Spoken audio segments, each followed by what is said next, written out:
mao din ni siya amo ang improvised nga distillation setup kay dili available diri ang katong complete nga form and gawas pa ana mahal siya.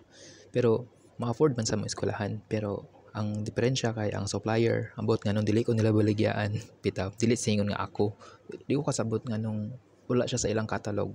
But anyway, so mo to nag-improvise na lang mi kay kinahanglan nga makita sa mga estudyante ang separation of mixtures nga naay difference in boiling point pareaning ethanol solution in water, ethanol with water or water with ethanol, kamo ni bala na. So kabalo man ta nga ang ethanol, ang iyang boiling point is 78.5 degrees centigrade, ang water is 100 degrees. So application of heat, ang imo karon nga ethanol mo separate una as liquid to gas, then gas to liquid dinhi sa imong condensation nga part.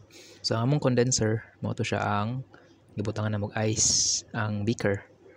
So successful ang experiment so far. Nalipay ang mga bata. Kita ninyo kanang clear nga liquid mo na siya ang pure nga ethanol. Ang kaning blue dinhi sa reaction flask nato mo ni siya ang katong original nga alcohol.